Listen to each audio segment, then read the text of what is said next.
pagi dan salam sejahtera. Perkenalkan, nama saya Susilawati Pernangin. Saya mahasiswa PPG Daljab Program Studi Pendidikan Ekonomi Angkatan ketiga tahun 2023-2024 LPTK Universitas Negeri Medan dengan NIM 9233412509. Nomor peserta PPG 201501559397. Pada hari ini, Senin 4 Maret 2024, saya akan melakukan praktik pembelajaran untuk memenuhi berkas UKIN di SMA Negeri 1 Saibingi, kelas 10, dengan materi alat pembayaran non-tunai dengan metode PBL. Sekian dan terima kasih.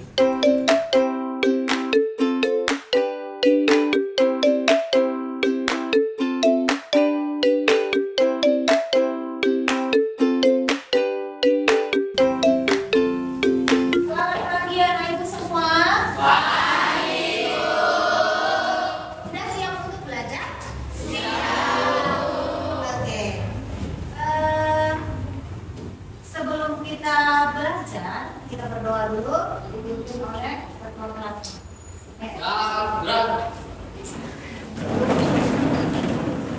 Sebelum belajar, mari kita berdoa, banyak agama dan kekayaan kita masing-masing. Doa dimulai.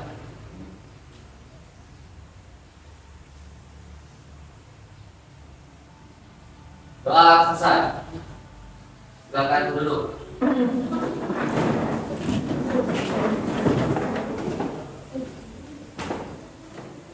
Gimana absen untuk hari ini? Aulia Reva Yosa, Brema, Debbie, Ika, Dwi, Desiba, Enda, Lilia, Galio. Sebelum kita belajar, kita bernyanyi nasional dulu. Semuanya boleh berdiri.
Untuk belajar dan tumbuh, jadikanlah setiap pelajaran sebagai langkah menuju impian dan tujuan Anda.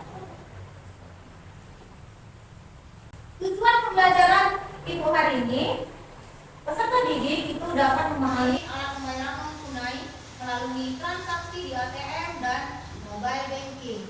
Metode pembelajaran yang Ibu ambil hari ini yaitu metode PBL. Belajar berdiskusi untuk pemecahan masalah. Jadi nanti kalian itu Ibu bagi ke dalam kelompok, berdiskusi dalam kelompok dan memecahkan masalah di dalam kelompok. Materi kita hari ini yaitu alat pembayaran non-tunai. Ya, sebelum Ibu menanyakan video dan sebelum Ibu menjelaskan materi, Ibu mengunci dulu pengetahuan kalian mengenai alat pembayaran non-tunai ini.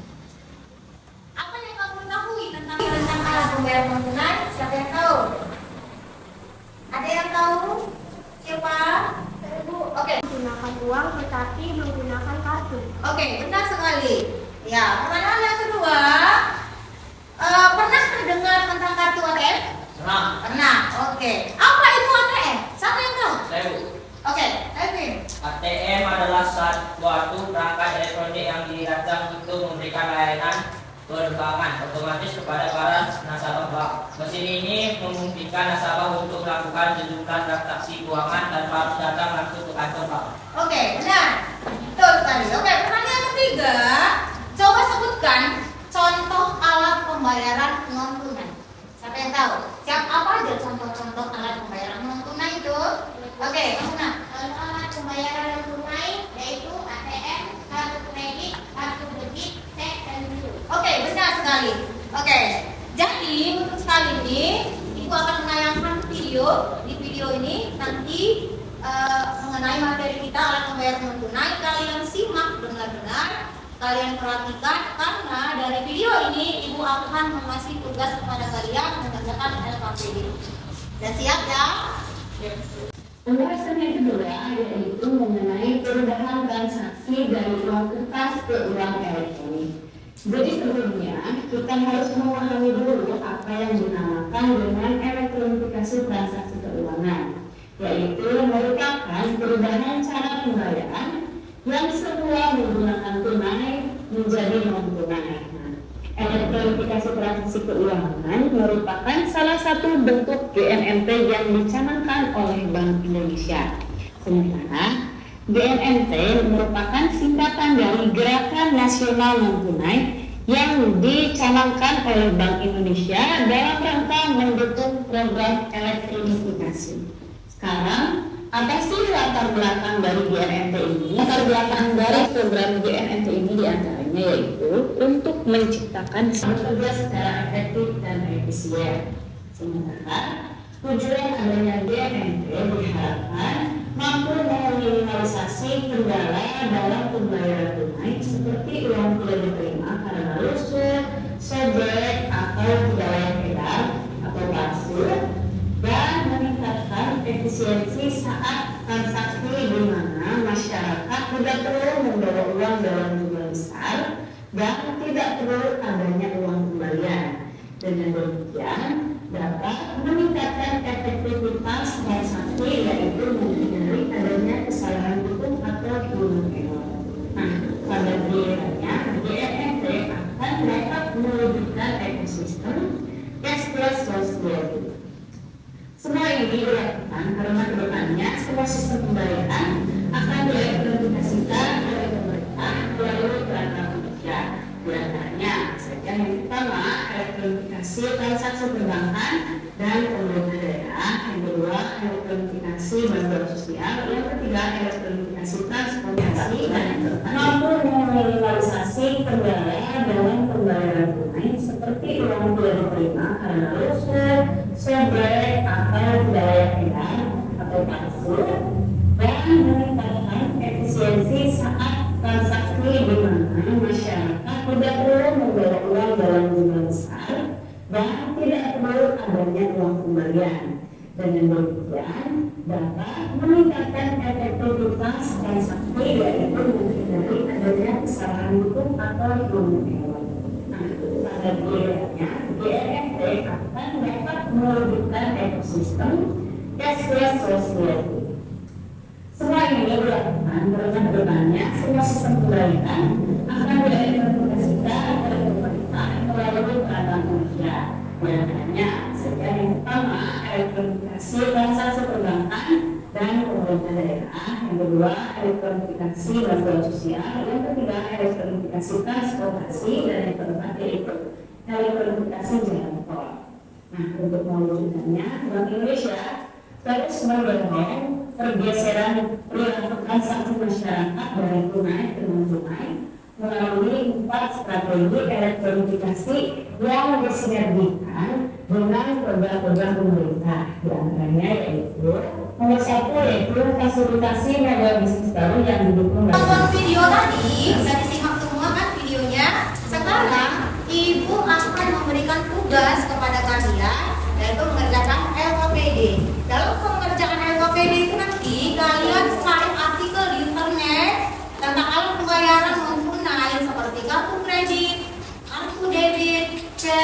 dan giro biliar.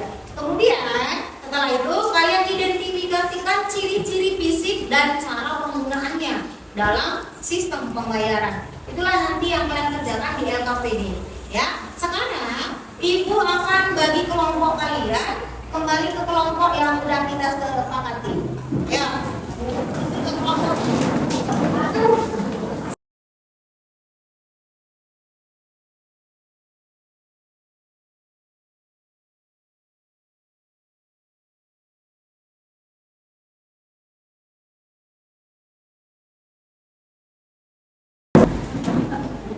Udah semuanya ke kelompok masing-masing?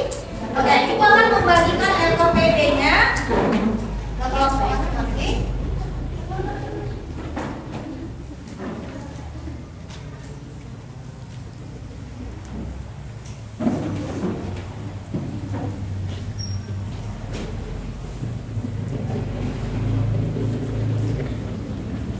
Ada yang belum dapat?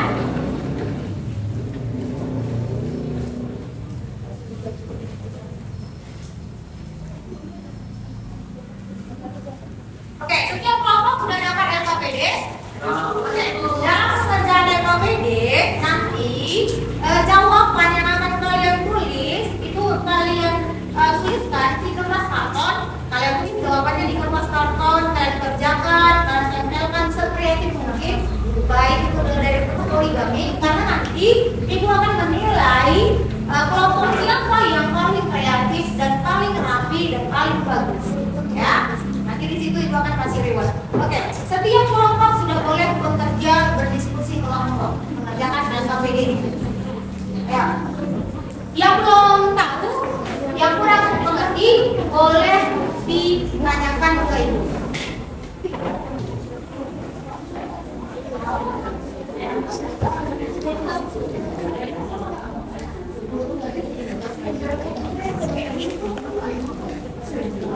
Oke, nanti kalian kerjakan ini ciri-ciri kartu debit. Nah, terus nanti cara penggunaannya dalam sistem pembayaran bagaimana? Boleh kalian tengok boleh dari internet juga boleh ya. Jadi jawabannya kalian tuliskan di kertas karton yang kalian sediakan.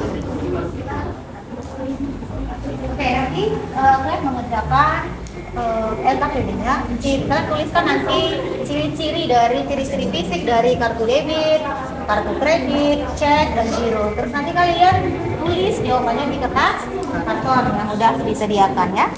Mereka akan mempresentasikan hasil diskusi mereka. Kelompok yang lain nanti boleh bertanya ke kelompok satu, boleh ngasih saran, boleh bertanya, boleh ya. Udah siap untuk presentasi? Udah siap kelompok satu? Oke, persilakan. Kami dari kelompok 1 ingin mempresentasikan hasil diskusi kelompok kami. Perkenalkan, saya hanya oleh Direktur Manajemen Konservatif. Saya Rufina Nabila Putri. Saya pimpinan Ridu. Saya Pedro Alexander. Saya Raffi Karina. Saya di sebelah Karina.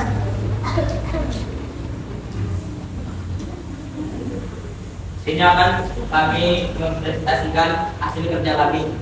Ini ada ciri-ciri fisik kartu debit. Pertama, nama yang terletak pada kartu debit. Dua, serangkaian angka yang merupakan nomor kartu. Dan tiga, tanggal kartu debit kadaluarsa. Ada juga kartu kredit, nama pemilik rekening dan di atas kartu. Dua, nomor kartu. Tiga, tanggal kadaluarsa. Kartu cek, nama dan alamat pemilik rekening. No rekening, no cek, cek. Giro, nama alamat pemilik rekening, nomor rekening dan nomor miliar. Cara penggunaannya kartu debit. 1. Pemilih metode pembayaran. 2. Menentukan kartu. 3. Penyimpan identitas. Kartu kredit. 1. Pilih metode pembayaran. 2. Masukkan kartu. 3. Isi detail pembayaran. Giro. 1. Pertama, penerbitan giro pilihan. 2. Pembayaran giro. 3. Penerimaan giro pilihan. C. Penulisan cok. 2. Tanda tangan. 3. Serahkan D. Demikianlah hasil diskusi kami. Adakah yang mau bertanya? Ada yang mau bertanya? Masing-masing untuk kelompok Saya. 1. Oke, silakan. Menurut kelompok kalian, apakah manfaat kartu kredit? 1. Mudah dalam pembayaran. 2. Kartu kredit menyediakan asuransi perlindungan terhadap barang yang kita beli. 3. Kartu kredit memiliki akses diskon penawaran promosi. Masih ada yang mau bertanya? Saya. Menurut kelompok kalian, apakah keuntungan dari kartu kredit? Yang pertama, mudah dibawa kemana-mana. 3. Nasabah tidak perlu membayar cicilan setiap hari. 3. Segala transaksi yang dilakukan akan dibayarkan saat itu juga menggunakan saldo. 4. Penggunaan kartu debit lebih aman daripada membawa uang tunai. Masih ada lagi? Masih ada lagi yang mau bertanya? Udah enggak? Oke. Ya, dari kelompok kami. Terima kasih. Oke, kasih. Sekarang kelompok 2 yang masuk ke depan.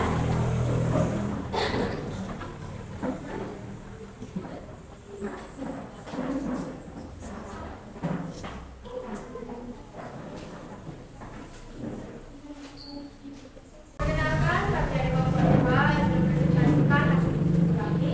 Perkenalkan, nama saya Devi Agita Bangun. Saya tidak akan bertemu. Saya akan belajar. Saya juga menangkap, saya Stella Bisa. Saya Fadli Ramadhani. Sekarang saya akan mempresentasikan hasil diskusi kami mengenai ciri-ciri fisik dari kartu debit. Pada kartu debit, kedua, serangkaian angka yang merupakan nomor kartu. Ketiga, nama kartu debit pada luarsa. Keempat, logo atau nama bank yang mengeluarkan kartu debit. Kelima, chip kartu debit. Keenam, tanda tangan. Ciri-ciri fisik kartu kredit. Pertama, nama pemilik rekening di atas kartu. Kedua, nomor kartu. Ketiga, tanggal kadaluarsa. Keempat, logo bank. Kelima, logo jaringan pembayaran. Keenam, chip. Ketujuh, nama dan tanda tangan pemilik. Kedelapan, nomor CVV. Kesembilan, motif atau tulisan.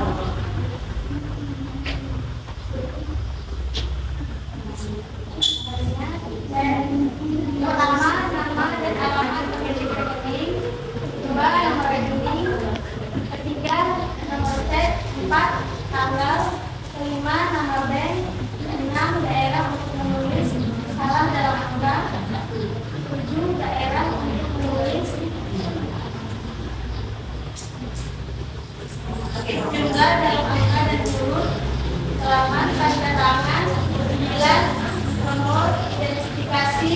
10, informasi tambahan.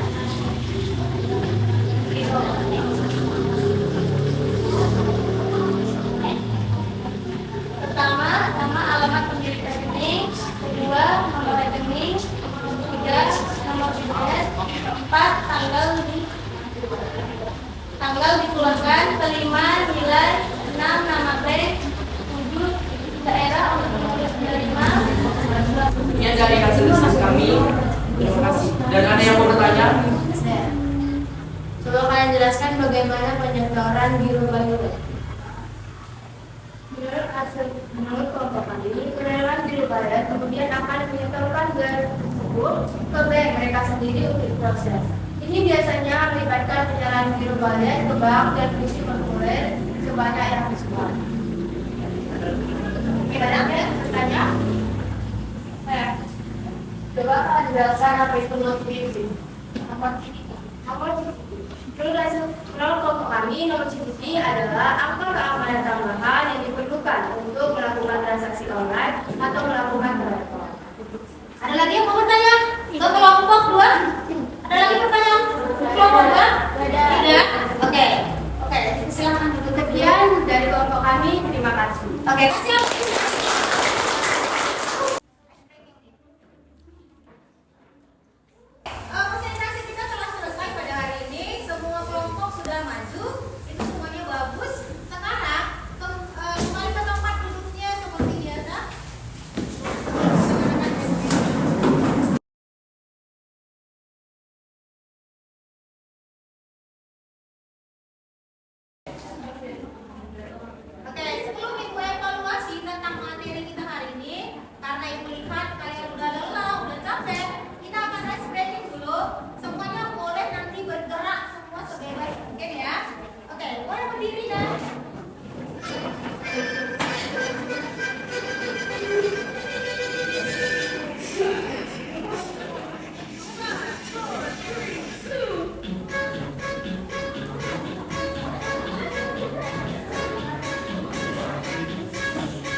dan uang elektrik.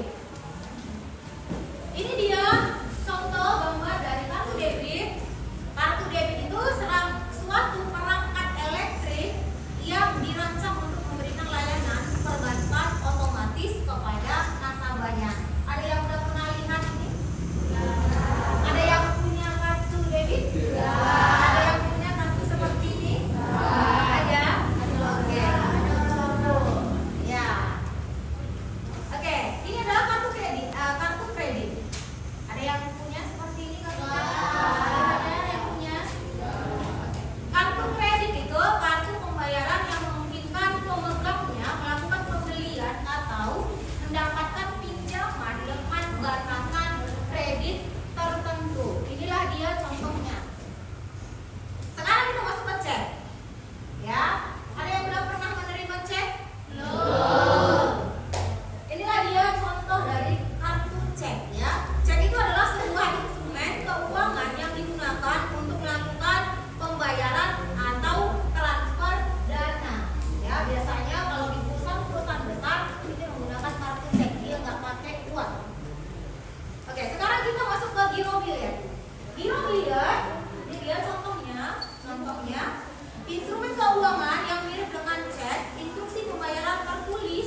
berbelanja memakai ATM. Ya, betul. Siapakah yang bisa menyimpulkan, yang membuat kesimpulan untuk pembelajaran kita hari ini? Ayo, siapa?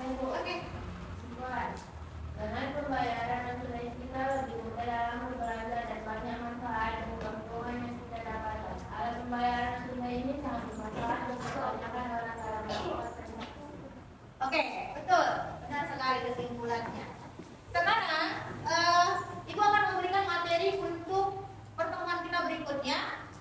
Ya, materi untuk pertemuan berikutnya yaitu mengenai pendapatan nasional. Oke ya. Jadi siap-siap untuk membaca materi yang akan datang ya.